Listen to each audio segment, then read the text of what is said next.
Hey everyone, welcome back to the channel. My name is Sam, hope you're doing really well.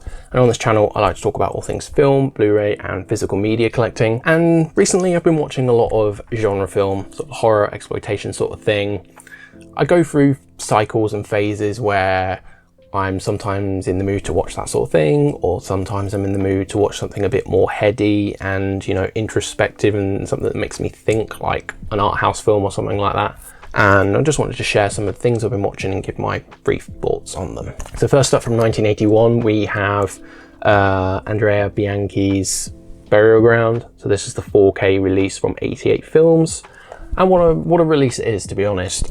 I will say the film, I'm middle on, maybe lower mid sort of reception from myself. This was the first time I've seen this film. There are things I knew about it just from, you know, being around or having a lot of conversations and reading a lot about horror, you know, all my life. And I finally got around to watching this one. First off, 4K restoration looks fantastic. The disc is pristine in terms of its presentation of the film, so I can't fault it there. However, there are some issues I have with the film itself. The film is a little, how do I put this nicely, inadequate in terms of its overall piecing together. There are things I do like about the film. The practical effects by Gino De Rossi, who people may know his work from Zombie Flesh Eaters, you know, the Lucio Fulci film. The score in parts was really good. It had some sort of synth-y moments, which I quite like in these sort of like Italian zombie genre films, but it was sparingly used to the point of it being not enough. And also, yeah, some of the dialogue is hilarious, unintentionally so, from my perspective. But yeah, overall, just the film didn't come together for me personally. Really good package though here. We have a really cool book in here, which has got like 40 pages worth of writing, and also lots of cast and crew interviews and just experts on the genre and the film itself, and the work of Andrea Bianchi, who seems like a really fascinating director. The only other film I've seen by this director is Strip Nude for Your Killer, which is a giallo film that came out in 1975, starring Edwidge Fenech, who I'm a huge fan of. But yeah, there was a sort of like an interview sort of video essay type thing, sort of basically telling you which films to watch and which to avoid. Essentially, it doesn't say don't watch this film, but it was just, you know, basically critically pulling apart some of these other films that this director has made. But yeah, really good disc, really happy to have it in my collection. The film was okay, but a great package, and yeah, really good fun. Next up, another one from 1981 is a film that's been on my list for so long. I just have to be in the mood, and as I said, I've been in the mood to watch sort of genre things like this, and this is another sort of zombie-esque type film, and it's Lucio Fulci's House by the Cemetery. This is the wonderful 4K sort of presentation release from Blue Underground, and yeah, very, very impressed with that. So the film is part of the Gates of Hell trilogy, which includes The Beyond, City of the Living Dead, and House by the Cemetery. And the film very much takes influences from sort of the Amityville horror and The Shining, Kubrick's The Shining. Here's Johnny. Definitely, there's got that like a house built on like a burial ground, sort of like how burial ground is as well, and details of like the history of the people who've lived there and maybe have done terrible things. And it's essentially sort of like a haunted house, but not quite a haunted house story. I know Lucio Fulci wasn't the hugest fan of the films he made during this period. You know, he vocally said that he's a lot more fonder of the work he made in his earlier in his career, like the late 60s and early 70s, to when he was making, you know, a lot of the films that a lot of horror fans like myself like truly love him for. But I do feel that the whole film is great, but the last 15 to 20 minutes of this film is like a masterclass in tension. Like, there's so much suspense, and I was generally like on the edge of my seat and a little scared about how things were playing out. Yeah, superb film. Few drawbacks, the child actor in this film isn't acted poorly. In fact, I think the acting is quite good from the kid. However, as with a lot of these Italian films, they're dubbed in post-production, and the choice for the actor to play this child is clearly an adult trying to imitate a child's voice, and it's so grating and terribly done. Maybe on a rewatch I'll be able to find more humour in watching that sort of stuff, but there's a big drawback for the film for me. But overall, I really liked it, and I think at some point this will make a really good pairing with Kubrick's The Shining for my podcast, so hopefully get to do that in the future. Again, from 1981, we have a long overdue slasher watch for me, Joe Giannoni's Madman. Yeah, this is sort of like your stereotypical camp slasher film of the period, a la, you know, Friday the 13th, The Burning sort of thing. I'd probably put this on level pegging with the first Friday the 13th. Like, I'm a huge fan of that series, but I do think the first entry is one of my least favourites, at least of the first 4 films. It would be my 4th favourite of the first 4 Friday the 13th films. Yeah, Madman tells the story of a farmer who goes crazy and kills his wife and children, and the locals hear about what he's done and sort of enact, you know, vigilante justice on this man and hang him from a tree. And then they go back the next day and his body is missing from the tree. Basically, the campsite, or years later on a campsite, the story gets told to all these, you know, campers, and Madman Mars, as the farmer is known as, is basically sort of exacting his revenge on anyone that sort of is in the vicinity of, you know, where his farmhouse was. So the film is, you know, that sounds pretty stereotypical sort of slasher film. A lot of these slashers have very similar tropes. A lot of them, it's very difficult to distinguish them from one another, and this sort of falls into that category. I would say that the acting is pretty better than average for a slasher film, but where the film falls short for me is these extended scenes of like people walking through the woods, like walking from A to B, or hiding, or something like that, being chased. And these scenes really do fall flat in trying to create some tension and scariness. Maybe in 1981 people were absolutely terrified during those scenes, but for me, I just found them really laborious and a bit of a chore to get through. And when it got back to the main action or just other scenes, I was a lot more interested in what was happening. And yeah, I know Vinegar Syndrome have recently put this out. This is the Arrow release. The release is really good. It's from a 4K restoration, so the film looks as good as it's gonna get, and I was really pleased with the presentation. And I know the Vinegar Syndrome release is meant to be superb, but based on my enjoyment of the film, this will do. I don't need to see this with HDR or anything like that for my personal taste. But yeah, I enjoyed this, but not a great slasher. But now, this watch was one of my favourite watches of the year. This was released maybe last year. No, it was released 2 years ago. This was released in 2021, but this is Norman Mailer's Tough Guys Don't Dance by This was released by Vinegar Syndrome, but the film came out in 1987. Yeah, 1987. Stars Isabella Rossellini, Ryan O'Neal, Wings Hauser, and a cast of other recognisable faces. And I love this film so much. This is widely panned across the board by a lot of people, critics and audiences alike. A lot of people describe it as a mess, like it has no direction, it has no cohesiveness. The performances are critiqued as being really not on point, especially considering some of the talent that are in this film. But I am on the opposite side of the fence when it comes to my critique of this film. I just think it's very misunderstood. It's satirical and very comedic, and it may be a mess in places, but I don't know how to describe why this film works for me. So let me try and summarize the plot synopsis of this film. I don't think I could do it justice, so I will just describe what it says on the back of the Vinegar Syndrome disc here. It says, after 2-week bender, Tim Madden awakens one morning from his drunken state, only to discover everything in his life seems amiss. There's a fresh tattoo on his arm, his car is covered in blood, his girlfriend is in bed with the town sheriff, but worst of all, there's a woman's severed head in his weed stash.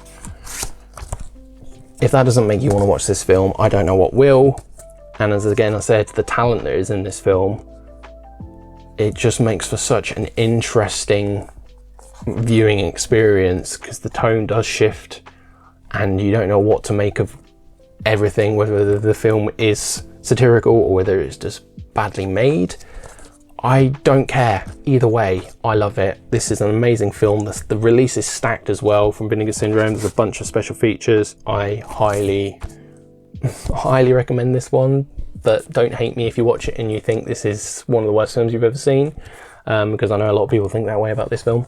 But yeah, I love the slipcover on this. So it's meant to be sort of like a book sleeve. So Norman Mailer, you know, famous writer, Pulitzer Prize winning writer, but he's the director of this film as well. So he's sort of he's interpreting his own source material as a director making a film. So that's interesting in itself. So we now move to 1990. I think this is 1990. Pardon me if I'm wrong, but I think this is 1990, and we are looking at a film that I had so much fun with. I wish I'd watched this with a group of people. I'd love to see this on the big screen one day. It would be so much fun. But I'm talking about Frank Henenlotter's Frankenhooker. Now this is a blast. It's very much a riff on, you know, Frankenstein, and also a film that came out, you know, years earlier, Reanimator. So it's got elements of that sort of tropes of reanimation and Frankenstein and piecing together body parts and things like that. Brief synopsis: a guy loses his fiancée in a hilarious but tragic lawnmower accident, and the guy is a little bit unstable to begin with, as we find out at the beginning of the film. Basically, he's on a sort of mission to reassemble his wife, or his fiancée. He goes to New York City and meets some, you know, ladies of the night, shall we say, and things happen and body parts are procured for his scientific experimentation. The lead performance by James Lorenz is comedic genius. The timing and the performance is just utterly superb. I had so much fun with this, and I was watching it by myself, and I was in creases watching this. So I can't imagine how much of fun I would have had watching this with a group of people. But it's just a testament to how humorous and how funny the film is, if you like this sort of thing, because I watched it by myself and I was laughing out loud. So yeah, Frankenhooker, really good. This is a really old for today's standards of Blu-rays. This isn't super old. This came out 10 years ago. I thought this was a blast, and I know probably a lot of people who are super into genre film have seen this and are thinking, why haven't you seen this already? It's a classic, but you know, got around to it now, and I understand why people love it so much. This is so much fun. Something a little less genre, but I wanted to bring it up in conversation anyway, because of how much I enjoyed the film. And I'm talking about someone who's a little in the cultural zeitgeist at the moment, Jane Campion, you know, director of The Piano and Power of the Dog. It's one of her earlier films from 2003, In the Cut. So this stars Meg Ryan, Mark Ruffalo and Jennifer Jason Leigh, and this is a really good film. Has some really interesting cinematography in the film. It's in places very soft focus, but really well done, because sometimes soft focus cinematography drives me mad. I don't know why, just the aesthetic of it just grates me. For some reason it worked really well here. I think it's supposed to elicit this sort of the dream-like fantasy elements of the film. So the film tells the story of a English professor played by Meg Ryan, lives on Manhattan, and she is witness to something that disturbs her in sort of like a bar. And also the setting around this is like a serial killer is on the loose and has been killing people. and a detective comes into her life because she lives near where one of the bodies has been found, basically. And basically they start up a relationship, and there's a lot of cat and mouse, sort of like, can I trust this person, can I not, can I, you know, rely on my instincts here? And it was a very gripping, very interesting film. I know this is, again, a very mixed film in terms of critical reception with audiences and critics alike, but for me, I was very much into the tone of this. I love the way it was shot. The acting is superb, and yeah, really good film by Jane Campion. Can't really recommend it enough. This was an import. This is I have another one, but this is a Mill Creek release, so there isn't much in the way of special features. In fact, there are none. So luckily this film was very cheap, because you only have the film, but the film looks superb. It's the uncut director's edition. So this is the only version I've seen, so I don't know if this is, you know, the preferred cut or whether theatrical or other versions that are available are better. But for me, I thoroughly enjoyed this, and yeah, let me know if you've seen this and if what the differences are between the theatrical and any other various cuts that are out there, because I'd be interested to know. But yeah, highly recommended this Jane Campion film. And last but certainly not least, I watched a Radiance Films disc. I'm almost up to date with everything. I have everything that they've released. I've just got the Cosa Nostra set to watch, which is the Frankenhooker mafia films. And I want to talk about this Amy Seimet's 2020 film, She Dies Tomorrow. Yeah, this is very much up my street. This is more on the verge of like art housey genre film, sort of crosses over there, and it tells of a woman who is basically 100% sure that tomorrow is the day that she dies. She doesn't know why, she can't tell you exactly what's going to happen, but she just has a feeling that she's going to die. And you know, she comes across as quite unstable, and she's previously has a history with alcoholism, and she's recently started drinking again, so you don't know whether you can believe anything she's saying or what's happening. But then people that come into contact with her soon then start believing the same about themselves.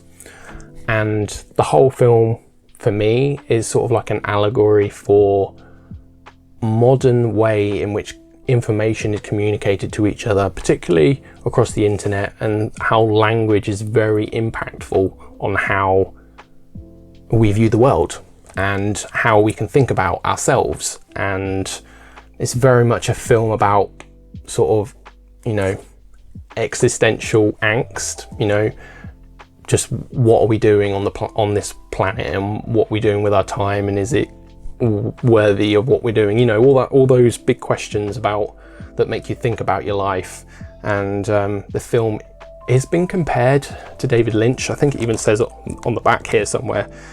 I disagree with that. I think that was maybe a marketing sort of thing, because obviously Lynch is very popular, and sometimes anything that has a surreal, oddball, like enigma-esque sort of feel to it, it just gets lumped as Lynchian, and that really grates on me sometimes. But despite the sort of characterization of this film having Lynchian elements to it, I still think this is one of the best things that Radiance have released so far. Very much in sync with my sensibilities of cinema, particularly modern cinema. I absolutely love that film. That's the last thing I wanted to talk to you guys about. I hope you enjoyed this. This was sort of an impromptu, me sticking on the camera and wanting to talk about a few things, so nothing planned. So hopefully you stuck around if you got this far. I really appreciate it. I'm mainly doing this for conversation, you know, for engagement and just to have a chat with like-minded people. So please let me know in the comments below what you've been watching or what you think about any of these films, if you've seen them.